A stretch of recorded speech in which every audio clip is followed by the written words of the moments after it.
Hey, salut tout le monde, j'espère que vous allez bien et aujourd'hui on se retrouve pour parler d'une vidéo musicale qui a marqué une partie des spectateurs car cette dernière possède un aspect vraiment dérangeant. En effet, aujourd'hui on va parler de la vidéo Possibly in Michigan. Alors là, comme ça, peut-être que ça vous dit rien, mais si je vous passe cet audio, peut-être que là, ça va un peu plus vous parler. Écoutez. Oh no.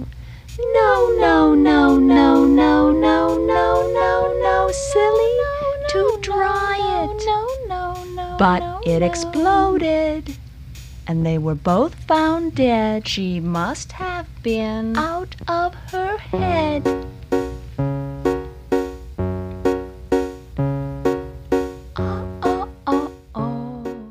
Voilà, en fait ce son, plus ou moins utilisé dans des edits TikTok un petit peu horrifiques en général, c'est un extrait de Possibly in Michigan. Alors je vous montrerai ça plus tard, pour l'instant laissez-moi vous présenter la vidéo, et préparez-vous parce que c'est particulier. Créé en 1983 par Cecilia Condit, j'espère que je le dis bien, Possibly in Michigan est une vidéo d'horreur musicale dans laquelle nous retrouvons deux femmes, Janice et Sharon, qui seront les protagonistes du clip. Et ce dernier débute dans un centre commercial dans lequel on retrouve les personnages qui semblent être suivis par un personnage assez flippant, regardez.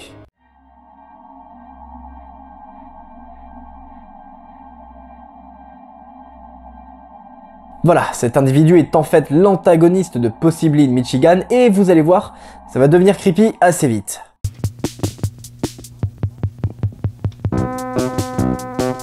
I bite at the hand that feeds me, slap at the face that eats me, some kind of animal cannibal. Animal cannibal.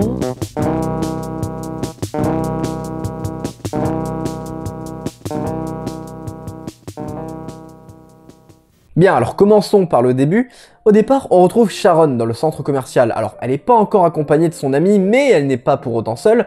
En effet, alors qu'elle est entrée dans le magasin, on peut voir qu'elle est suivie donc par cet individu qu'on vient de voir. Ouais, dès le début, on voit que c'est particulier, mais ça va devenir encore plus chelou après, vous inquiétez pas pour ça.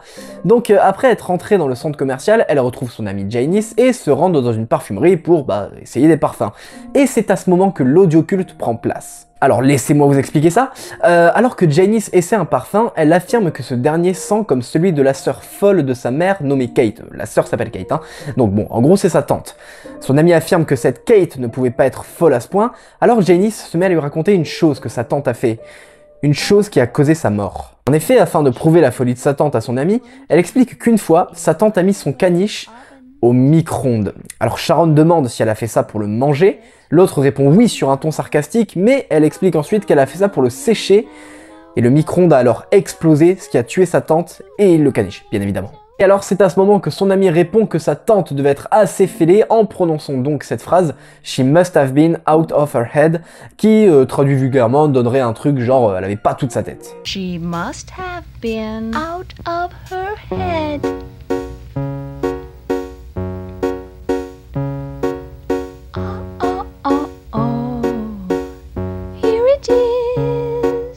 Bon, après ça, du coup, elles se mettent à aller ailleurs et Janice trouve alors son parfum préféré. Son amie lui demande alors de lui en prendre un elle aussi et lui donne rendez-vous ailleurs, donc en fait, elles se séparent. La musique principale reprend alors et cette fois, on a droit à des extraits vidéo qui se passent en dehors du centre commercial. On peut voir l'une des femmes danser dans un bal avec la personne masquée du début. D'ailleurs, des individus masqués, on en voit plusieurs dans cette fête, hein, et ils ont d'ailleurs tous des masques d'animaux. Bon, ces extraits, on en parlera un petit peu plus tard. Ils sont franchement flippants, hein, mais on se les garde pour la suite. Maintenant, repassons dans le centre commercial. Alors Sharon prend l'escalator, mais derrière elle se trouve l'homme masqué. Son ami lui fait remarquer, et après s'en être rendu compte à son tour, les deux femmes s'enfuient en courant jusqu'à leur voiture et ne s'inquiètent plus car voici ce que l'on entend dans les paroles. We won't see him anymore. Mais croyez-moi, en réalité, elles sont loin d'être tirées d'affaire. Vraiment, très loin. Alors, après être descendues de la voiture, les deux femmes se disent au revoir et rentrent chez elles. On retrouve Sharon dans sa maison, mais à l'extérieur, un homme se trouve devant chez elle. On le retrouve dans le jardin, à différents endroits, et surtout avec différents masques. Et d'ailleurs, c'est un petit peu bizarre à voir. Mais on a une petite explication. Pourquoi on le voit avec plusieurs masques? Eh bien, tout simplement parce que cet homme en porte tellement qu'il a oublié qui il est. Et ça, c'est expliqué dans la musique. Écoutez. He had used so many masks to disguise himself that he had forgotten who he was, who he'd known. Alors finalement, l'homme nommé Arthur sera présenté démasqué pour la suite de la vidéo. Il sonne chez Sharon et cette dernière se rend à la porte pour ouvrir et non, Non, en fait, après que Arthur ait sonné, on a droit à plusieurs plans de Sharon allongée et immobile, et l'image se déforme pour en laisser apparaître une autre, et la voici.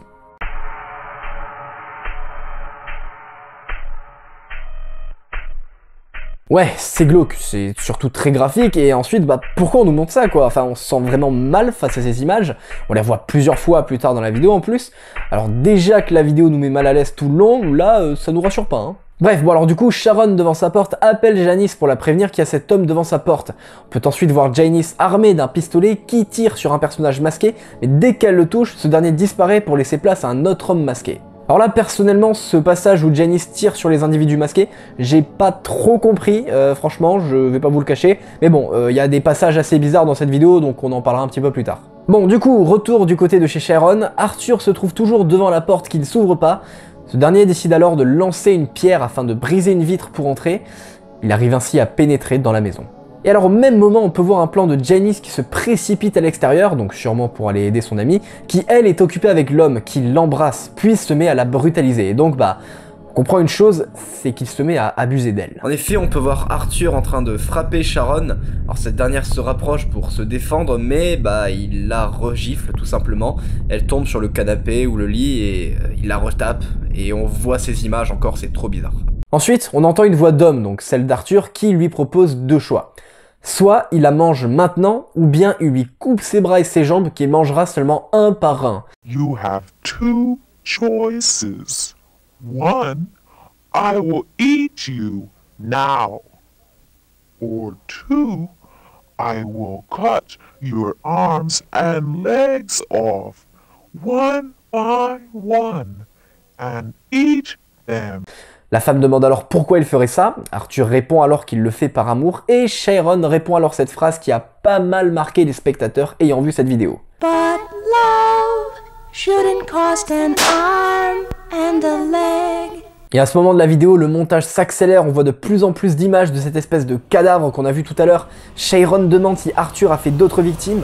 Ce dernier répond calmement qu'il y en a eu 6, la femme répond qu'elle sera alors la 7e. Mais Janice arrive, tire et tue Arthur.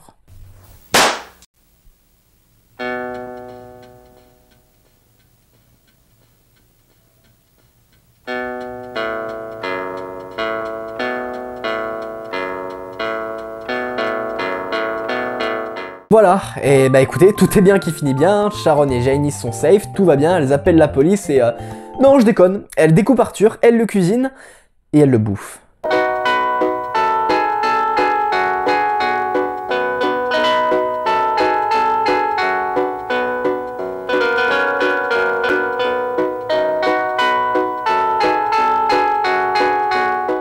Voilà, bon, excusez-moi, hein, j'ai censuré un petit peu, mais bon, YouTube allait pas être content.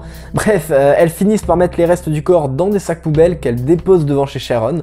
Les éboueurs passent, les sacs sont embarqués, et c'est fini. The end, voilà. Voilà ce qui est possible in Michigan. Alors cette vidéo est géniale, franchement c'est du génie. Le clip est génial, la musique est franchement pas mal et plutôt entraînante, hein. La petite instru là perso, je l'aime bien.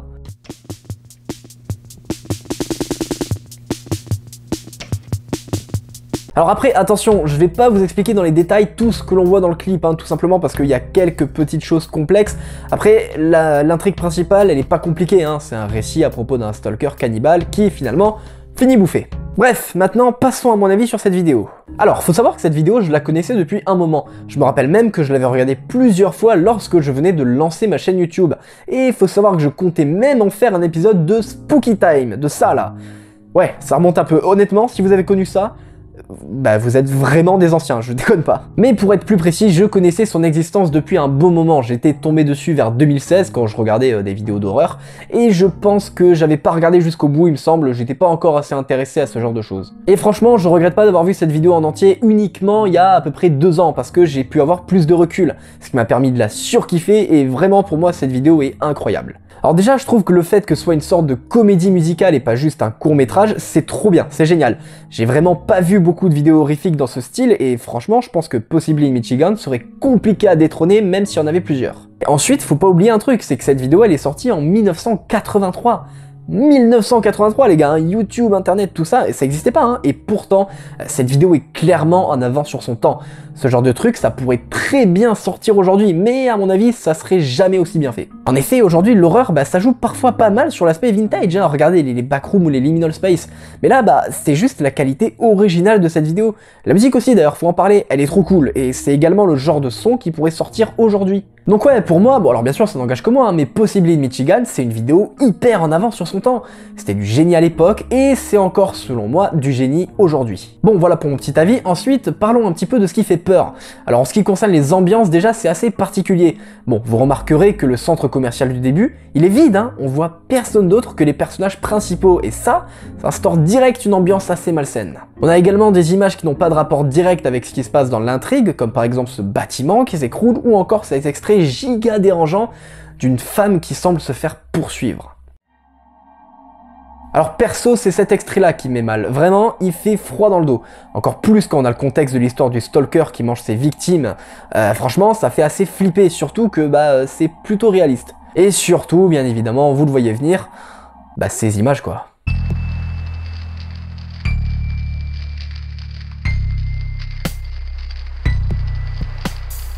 Ces photos, elles sont vraiment terrifiantes, ça représente une sorte de cadavre en décomposition, et c'est juste horrible, c'est dégoûtant à voir, et franchement, on peut encore une fois relever le côté réaliste de ces images, vraiment, c'est hyper perturbant. Les voix des personnages aussi, on peut en parler, hein. Il y a ce ton un peu creepy, c'est lent, sans émotion, on ressent un sentiment de malaise quand on les entend parler, ça montre bien que rien n'a été laissé au hasard.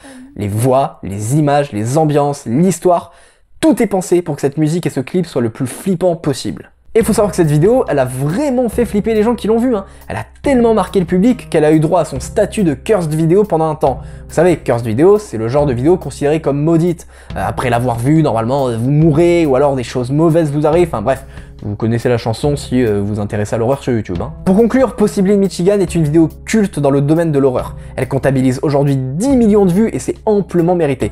Cécilia Condit a fait un travail de fou et j'ai vu qu'elle avait réalisé d'autres créations, alors n'hésitez pas à aller y jeter un œil, j'irai voir ça aussi de mon côté. Alors personnellement, je place cette création plutôt haut dans mon classement de mes vidéos d'horreur préférées.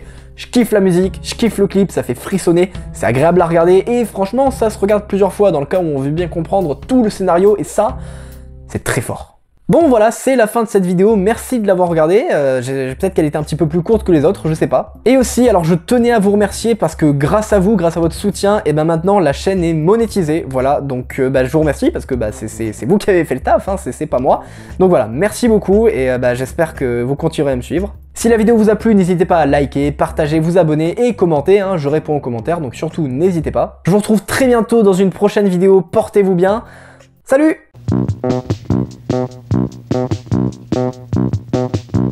How do I meet the strangest men? They always seem to find me. Remember that time way back when I kissed a guy who ate his women friends?